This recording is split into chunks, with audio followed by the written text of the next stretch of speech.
네, 반갑습니다, 여러분. 우리의 역사와 문화를 알기 쉽게 설명드리고 있는 권소장의 펀한 역사 채널입니다. 우리가 다 알고 있다시피 홍범도 장군의 유해가 고국의 품에 돌아오시게 되었습니다. 홍범도 하면 우리가 역사 시간에 배운 것처럼 우선 봉오동 전투가 먼저 생각이 나는데요. 홍범도 장군께서는 그 훨씬 전인 1905년 을사늑약 때부터 독립운동을 하셨던 분입니다. 포수들 중심으로 독립군을 결성하여서 동해번쩍, 서해번쩍 하면서 일본 놈들의 간담을 아주 서늘하게 하셨던 분이죠. 그의 별명은 나르는 홍범도, 백두산 호랑이로 불려졌었는데요. 별명에서 우리가 듣다시피 그가 얼마나 심출기몰하였는지 알 수 있을 것 같습니다. 우리는 홍범도 장군의 큰 업적과 독립운동에 희생한 여러 가지 것들을 우리가 알 수 있지만 인간 홍범도의 살아온 일생에 대해서 궁금해지기 시작했습니다.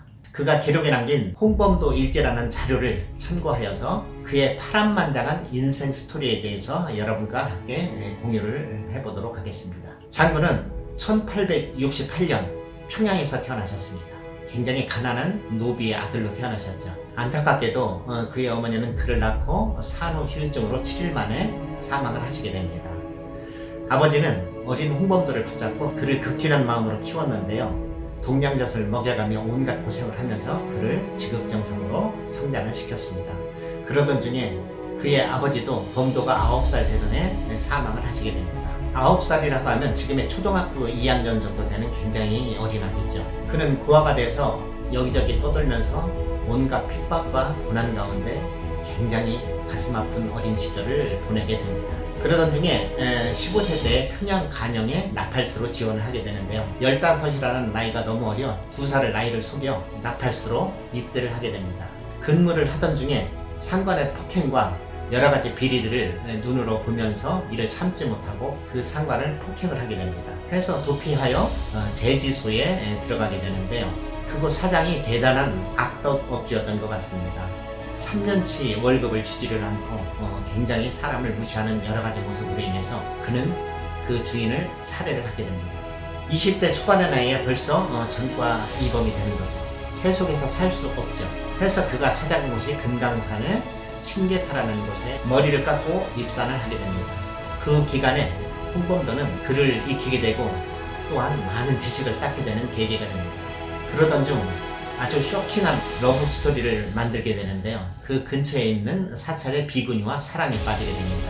둘은 환속하여서 잠시 사정이 있어서 헤어졌다가 부천에서 두 아들과 함께 아주 행복한 나날을 보내게 됩니다. 인생에서 가장 따뜻한 시기였지 않았나 이런 생각을 해보게 됩니다. 하지만 일제에 의해서 국권이 침탈되는 어이없는 상황에 말려들면서 그는 나라가 위기에 처했는데 내 어찌 평안한 삶을 살 수 있겠는가 하고 뜻을 같이 하는 동료들을 모아서 독립운동을 시작하시게 되는데요. 여러분, 우리는 이제 범잡이 대신 개잡이를 합시다 라는 캐치프레이를 내걸고 동료들을 규합하여 그들을 이끌어 독립운동의 선봉에 서시게 되는 것입니다.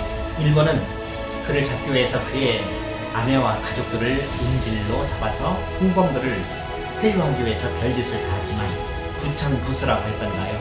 그의 아내는 모진 고문을 받아 사망을 하시게 됩니다.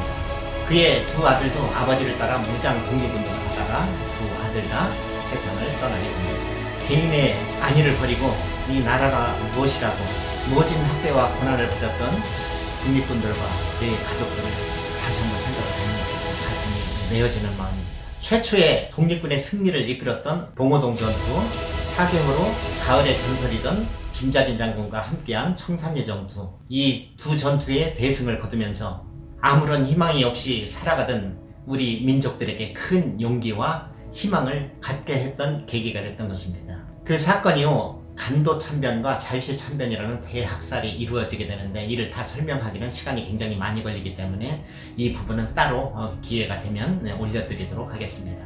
이 이후 홍범도는 소련의 공산당에 합류를 하게 되는데요. 우리를 도와주겠다고 하는데 무슨 선택의 여지가 있었겠습니까? 그때 어지러운 시절에 민주주의가 뭐고 공산주의가 뭐고 이런 것들에 어떤 큰 가치가 있었겠습니까? 장군은 그 이후 스탈린의 강제 이주 정책에 따라서 고려극장에서 문지기 역할을 하시다가 해방을 2년 남겨두고 사망을 하시게 됩니다.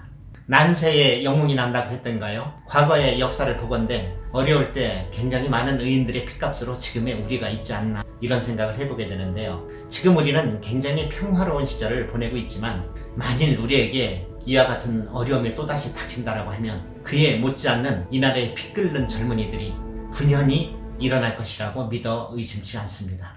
대한민국 화이팅입니다.